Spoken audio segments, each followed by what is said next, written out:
to truly terrible first date stories. I'm a 25-year-old woman living in a big urban city.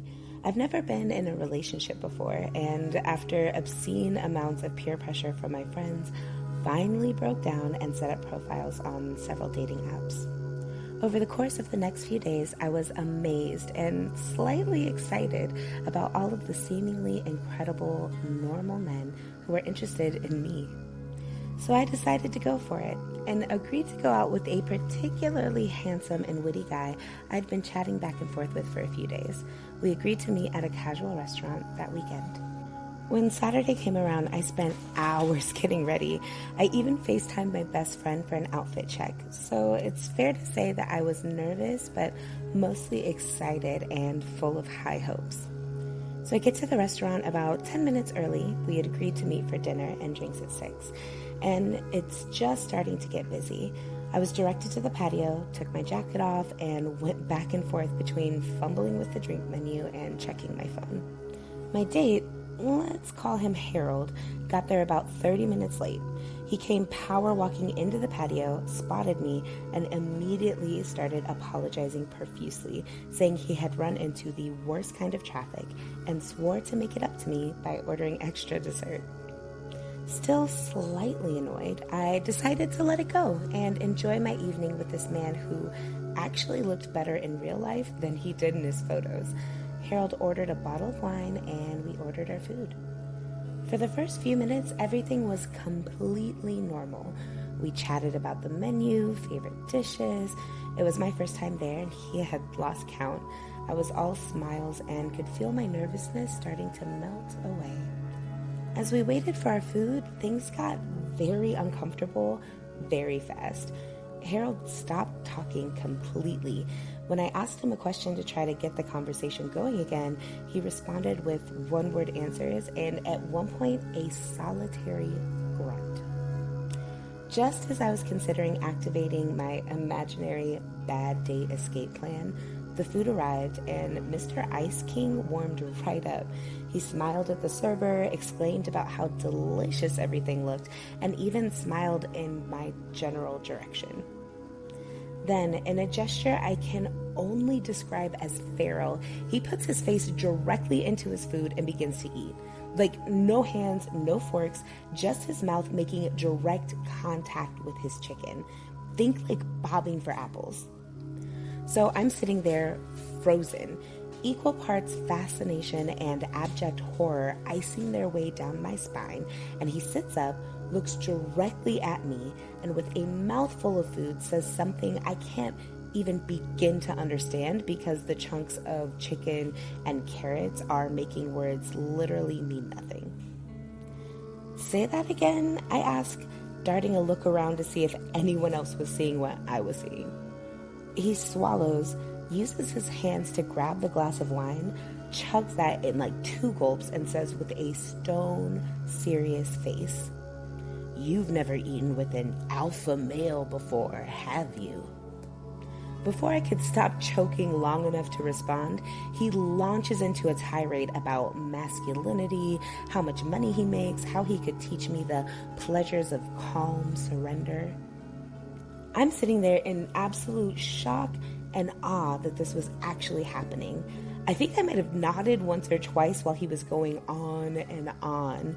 I was just about to excuse myself to the bathroom to regroup when a phone starts ringing, and I kid you not, the ringtone was the thong song.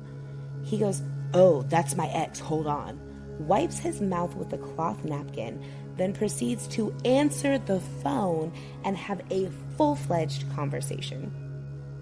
At one point during his call with his ex, the waitress came to check on us and just kept looking at me with honest-to-God sympathy as she refilled my water and asked if there was anything else I needed.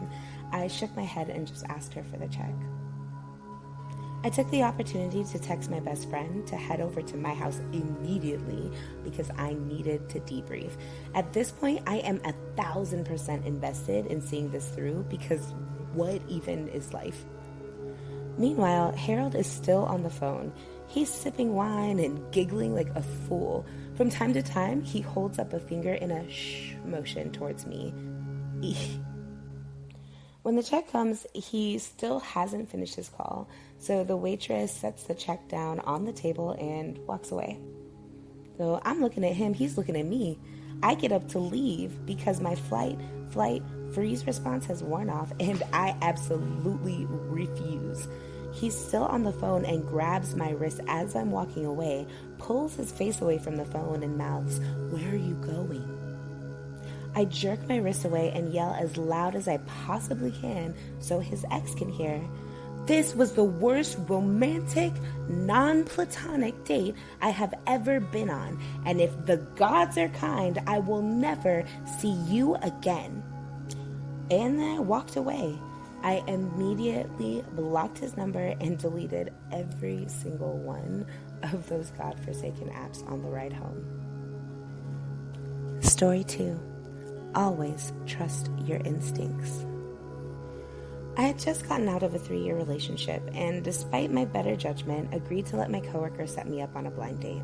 She swore up and down that James was a great guy, and I would regret not giving him a chance. Friday night rolls around, and I was surprisingly not dreading the date.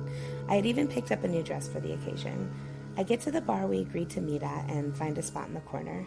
A few minutes later, a man walks up to me and introduces himself as my date, saying he recognized me from a picture my coworker had shown him. He settles into the chair across from me, and everything devolved rapidly from there. Within the first few moments of him sitting down, I knew I had made a terrible mistake. This guy had to be the rudest, most arrogant man breathing.